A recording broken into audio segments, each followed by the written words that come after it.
Good afternoon, evening, whatever it happens to be. Welcome. This is Can an Album Be Written, episode 14, and I am working on Breath.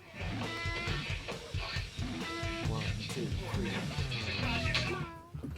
So I've essentially done two things with Breath in the last few days. I've recorded another acoustic guitar part. This time I've used this, which is actually my wife's Epiphone. It's a 1993 or something like that PR720S. So it's a collaboration they did with Gibson. So it's got Gibson here on the headstock, and it's a solid spruce top.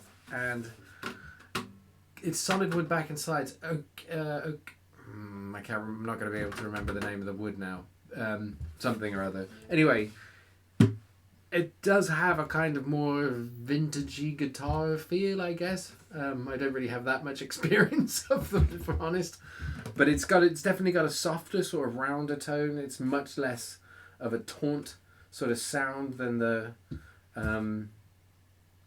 the Alvarez, which I used for the other piece, which is much newer. As bought it last year. So anyway, so I'm not sure what I'm going to do with the two guitar ports. Having the guide track in the background has kind of allowed me to play around with the rhythm a bit more with that one. At the moment, essentially what I've got going on with it is that I've got the Alvarez and the Epiphone grouped out together, but actually I have them, I don't need to mute them actually, sorry. So the way I've done this is that I have to sort of blend them together because the mixes both sit, there's essentially four mics going on. So anyway, kind of ended up at the moment putting everything in the center, which seems kind of wrong to me, but I'll play a bit. So I take a short break, something to listen to me.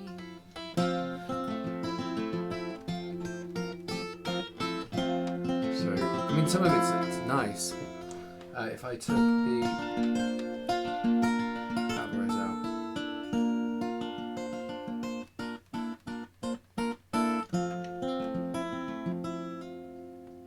Oh, sorry, wrong way.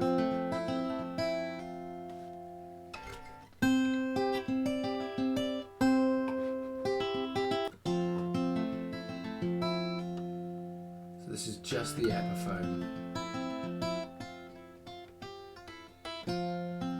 So it's just allowed me to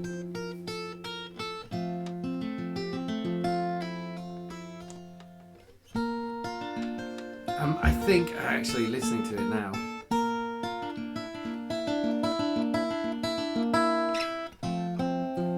I think I'm just gonna wholeheartedly take the Alvarez out, other than maybe the bridge. Yeah, I think just based on that listen just there, I've been listening to them sort of blended up to now, but now just listening to that completely soloed, it makes sense to have an acoustic guitar in there that's actually not trying to do the job of the drums or the bass, right? Which is essentially what that acoustic version that I put on as a guide track does, because I'm normally playing it soloed, right? So it's normally just me and a vocal, maybe one other guitar if I'm playing with James. So actually it makes no sense to have a guitar part in that's trying to hit all of the beats when I'm going to be making up all of that gap with other instruments. So there we go. There's a decision on the Epiphone made right here in the episode. It's good. I have also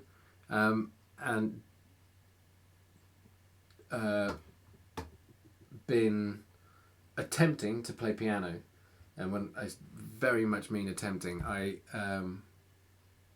worked out the finger positions although not necessarily the chord voicings that I like, but I have no experience in playing them, so that's a complete learning curve.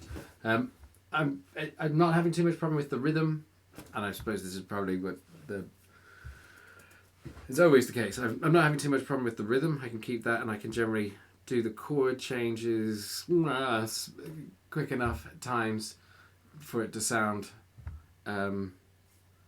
like. I tell you what, I could do the chord positions to a point where, if I was turned down in the mix to the point where I was just I was just in the background, I'm not playing any wrong notes, but I'm not doing anything that's adding anything to the song at all, right? I found a few little lines with the right hand which I really like and add an accent. Putting the two together at this point is near on impossible, although it happens in flashes. So anyway, kind of, I have an idea of what just from playing around with it, of what it should or could be, which is kind of nice. I won't play it here because it makes no sense for you to listen to my garblings. When I have something that's worth listening to, I will do a listen on it.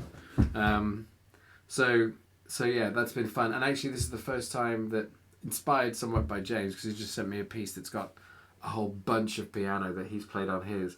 So kind of inspired by that, I've decided that instead of going my usual route of putting a harpsichord or organ or strings on there or something, I've gone for a straight up piano sound, which is, again, just recording demos, perfectly good. Like, in the headphones it sounds immense. The little Korg MIDI controller I've got has some velocity recognition in it, so I've got some sense of if I hit it hard it's louder kind of thing, which is fun.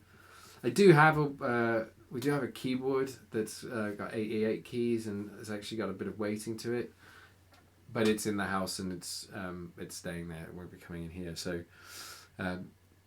eventually, I suppose, if I want to, I could bring that in here and play that. So yeah. I don't know if I'll add anything else to this. See how long it is, but if not. Goodbye. If so, see you in a sec. So I thought, since I'd mentioned it in the last part of the video, I'd go ahead and do a quick rundown on the track that James sent me. So this is a song called Smile. He's been working on it for a while, in that I think it's been kicking around for at least a decade. So but he's recorded a new version himself and then sent me the GarageBand project, which I've converted now into Logic, and I've added a couple of elements. There's a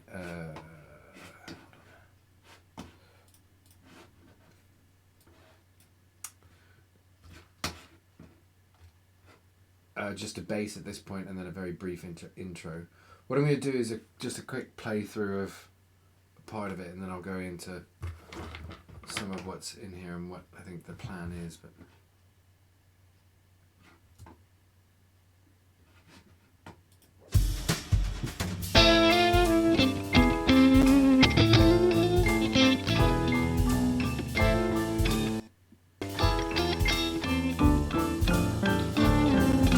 walking.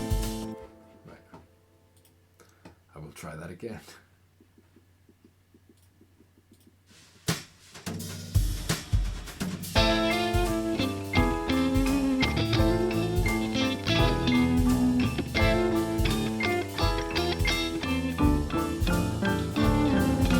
Walking endless footsteps, he's walked miles and miles today. So yeah, it's I